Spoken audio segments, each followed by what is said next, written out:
Hi, everyone, and welcome to the Fearless Financial Advisor podcast. Today I'm speaking to Cathy Vasilev of Red Oak Compliance. She's a founding member of the firm and a VP, and she's been working in the industry for over 25 years, helping RIAs and broker-dealers meet their compliance requirements. So she knows her stuff.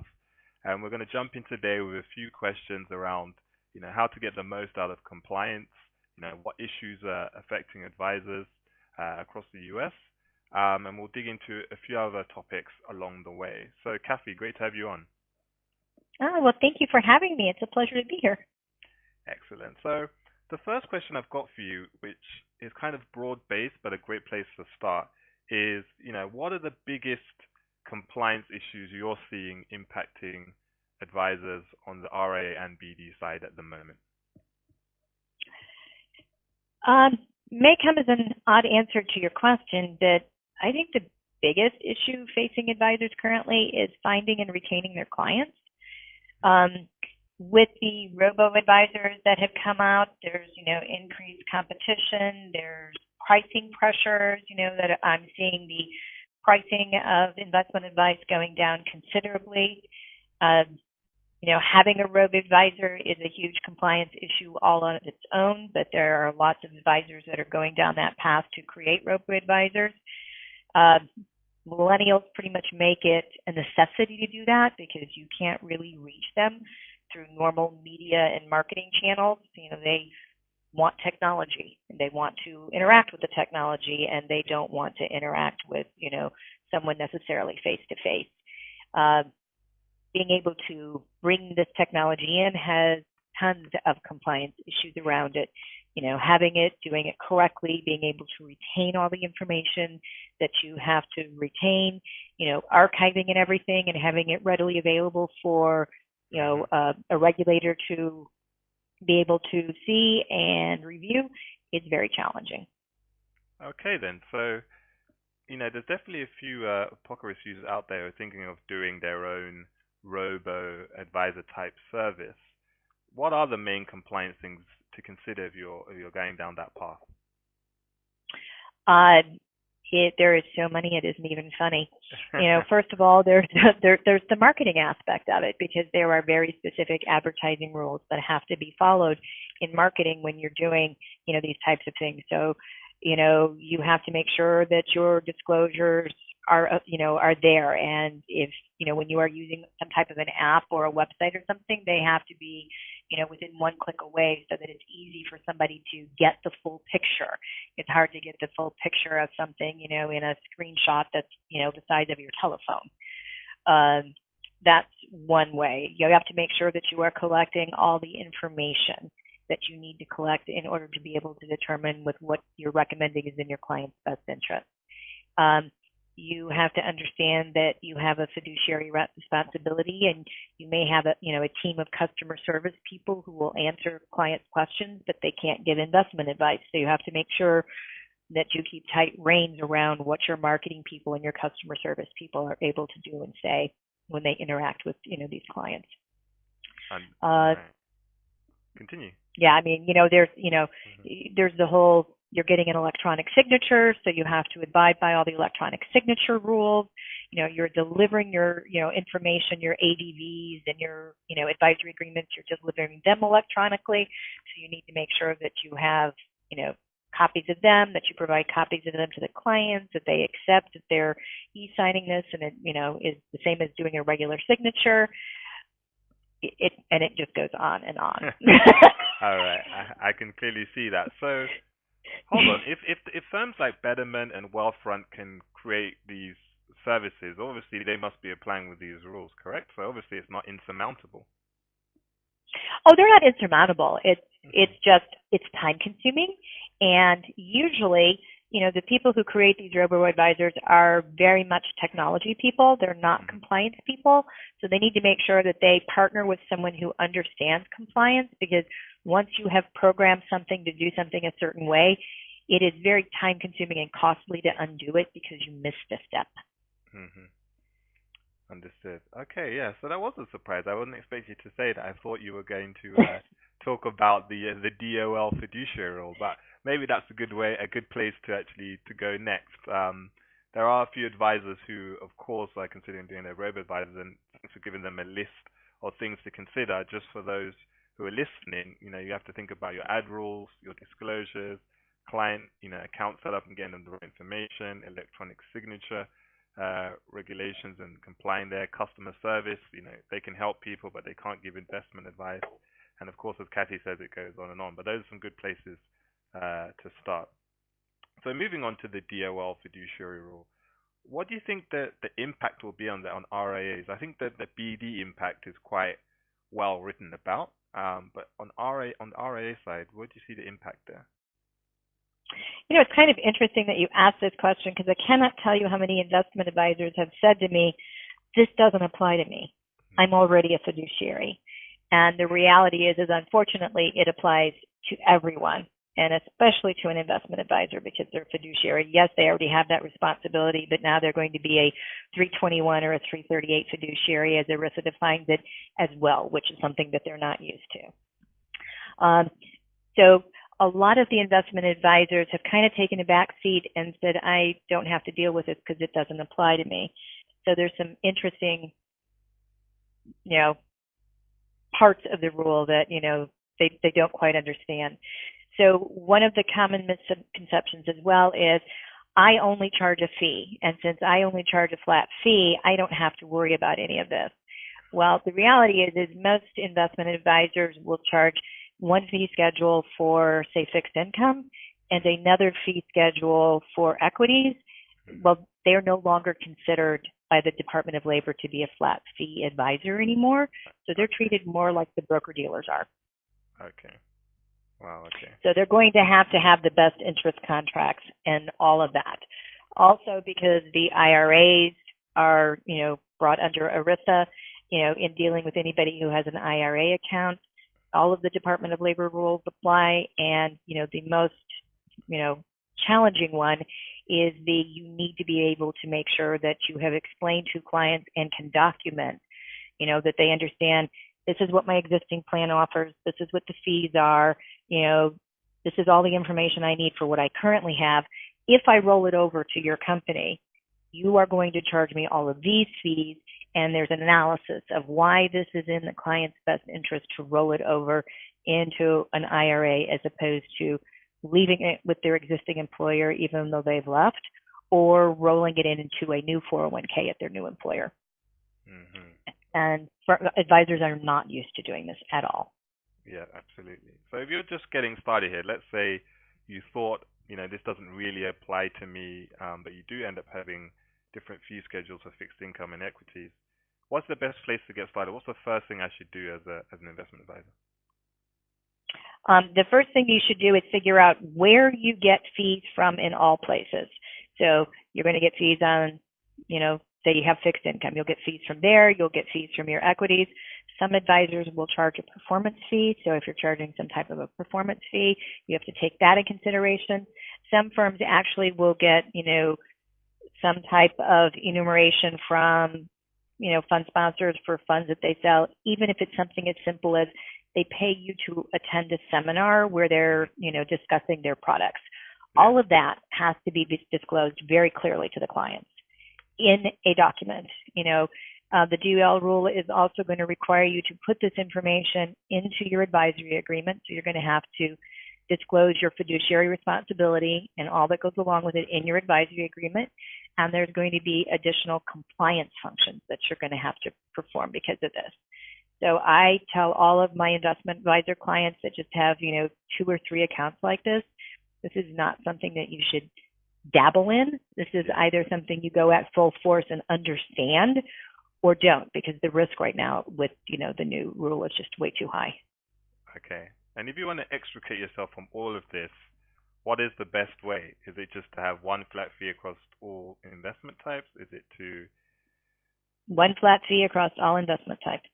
Yeah, and that's the best way. Okay. So let's assume, you figured out where all the different fees come from in your firm, and you figure that out. Then the next step, would that be to get everything documented into a kind of best interest contract? What would be the next step after that? Yeah, you're going to have to put together the best interest contract. You can take some of that information and put it into your advisory agreement. And then it's figuring out what are the compliance implications, what additional duties am I going to have to perform during a year for this. And then I would argue that you need to make a cost-benefit analysis of, am I making enough money from the ERISA plans that I have versus what it's going to cost me in a compliance outlay on an annual basis, and see if it's worth your time. Mm-hmm. And then if it's not, then obviously you change the way you charge fees, or you get rid of the clients who or change the clients who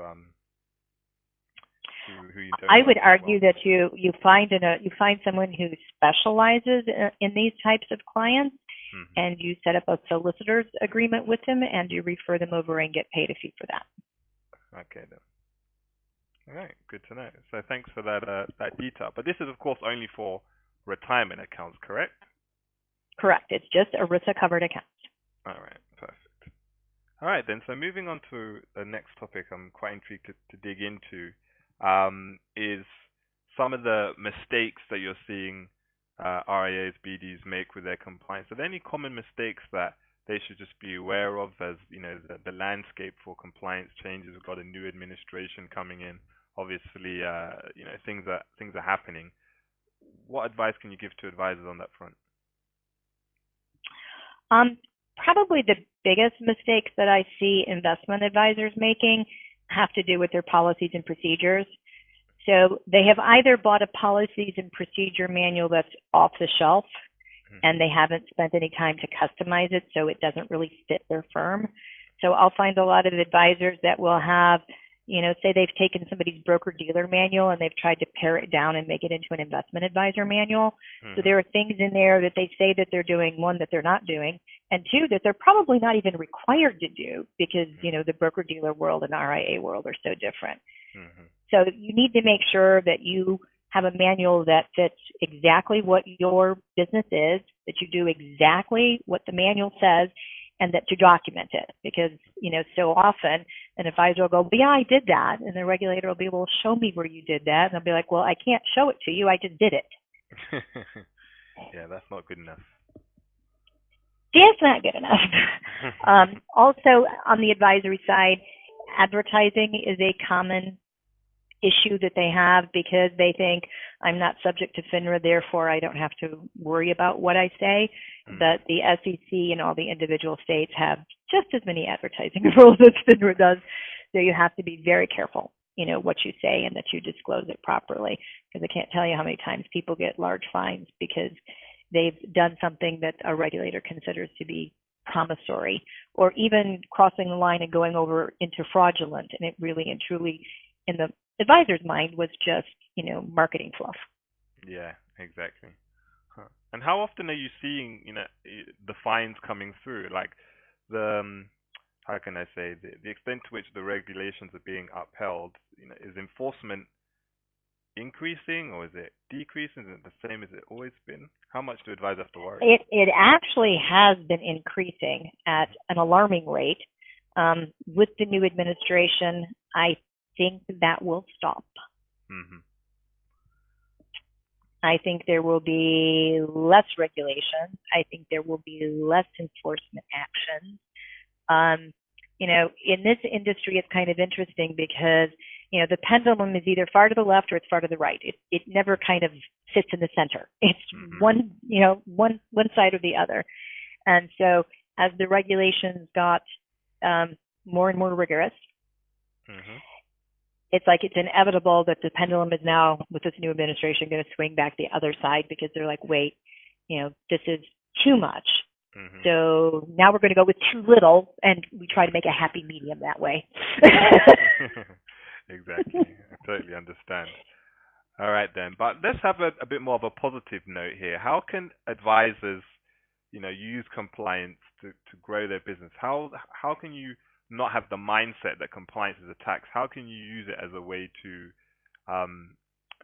grow your business, to spin that experience so it actually helps, rather than, as I say, feel like a tax? And if you have any examples of people you've seen do that, that would be helpful. I'm a big advocate for using compliance as a marketing strategy.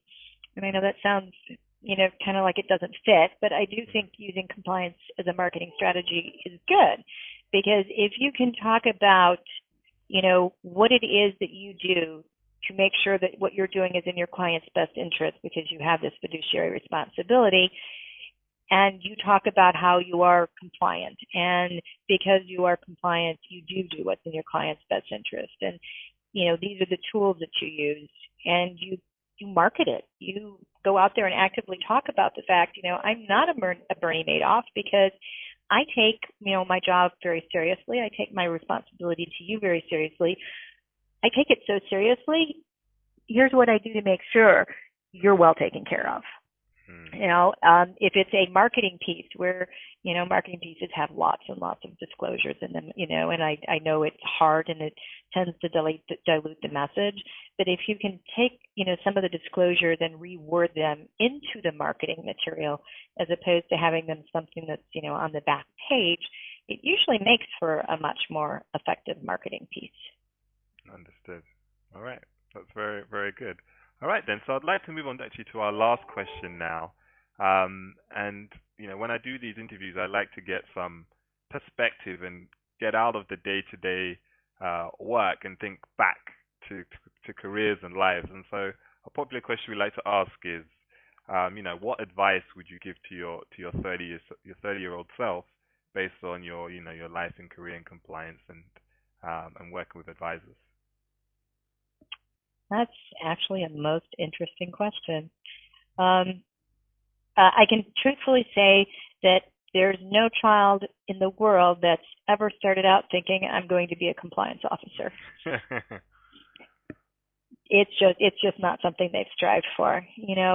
Life and careers are much more fluid than I ever really understood when I was younger. Mm-hmm. I would tell myself I need to be prepared to change course if needed, and not be afraid to look at things in different ways. There's not just one way to do anything.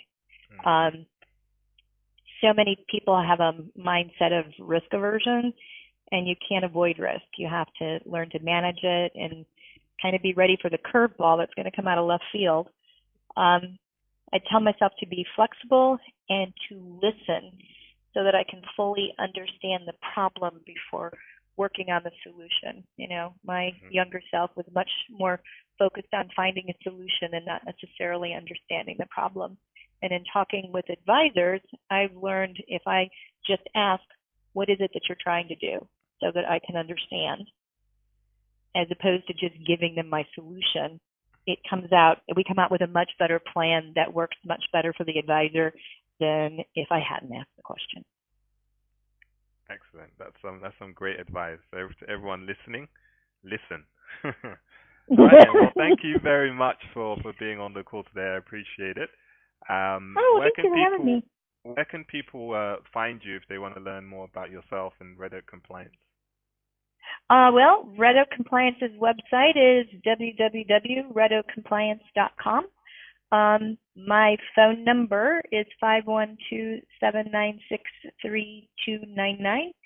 And my email address is cvasilev@redoakcompliance.com. Excellent. Thank you very much, Cathy. Thank you so much. It's been a pleasure.